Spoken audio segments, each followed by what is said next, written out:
Selamat datang kembali di channel Lembur Edukasi. With education, we can change the world.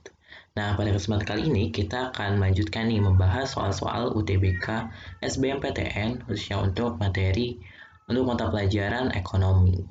Oke, langsung aja kita ke soal yang pertama. Faktor produksi yang diperlukan dalam proses produksi terdiri atas. Nah, ini merupakan soal SPMB atau SBMPTN tahun 2007. Nah, ini merupakan bentuk soal dari ABCD kompleks. Nah, 1. Tenaga kerja, 2. Modal, 3. Kewirausahaan, dan 4. Sarana.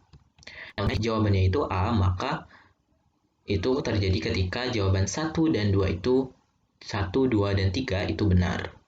Kalau B, 1 dan 3 benar, jika C, 2 dan 4 yang benar, D, jika jawaban 4 saja yang benar, dan E, jika semua jawaban benar. Nah, ini kira-kira jawabannya apa nih? Oke, langsung aja.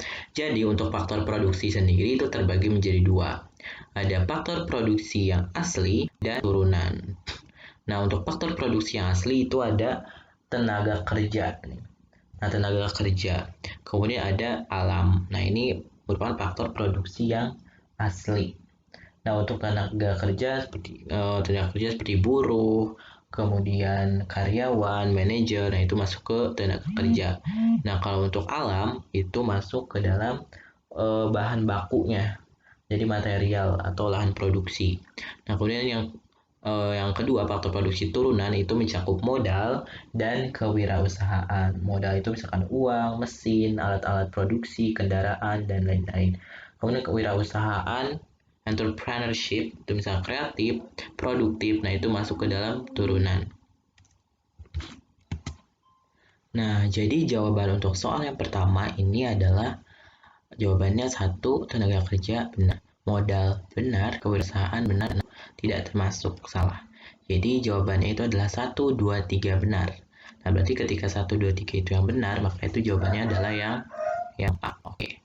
1 jawabannya adalah yang A. Oke, kita next ke soal yang kedua.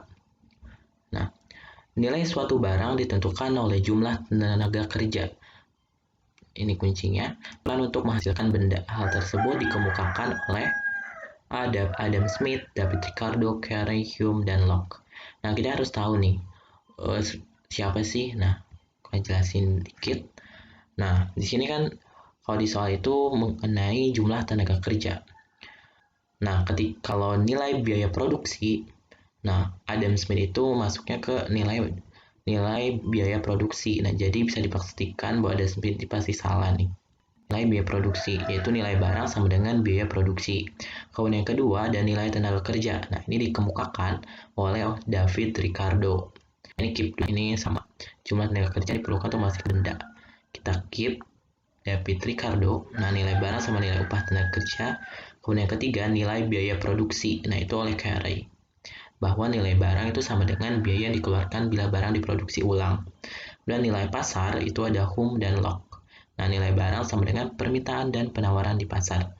Dan nilai tenaga kerja masyarakat itu dikemukakan oleh Karl Marx. Bahwa beliau mengatakan bahwa nilai barang itu sama dengan besarnya biaya rata-rata.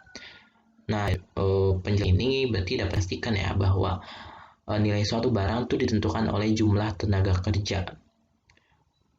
Nah, ini masuk ke dalam yang dikemukakan oleh David Ricardo, nilai tenaga kerja. Oke, mungkin cukup sekian untuk pertemuan kali ini. Jangan lupa untuk like, comment, dan subscribe, dan nyalakan lonceng notifikasinya.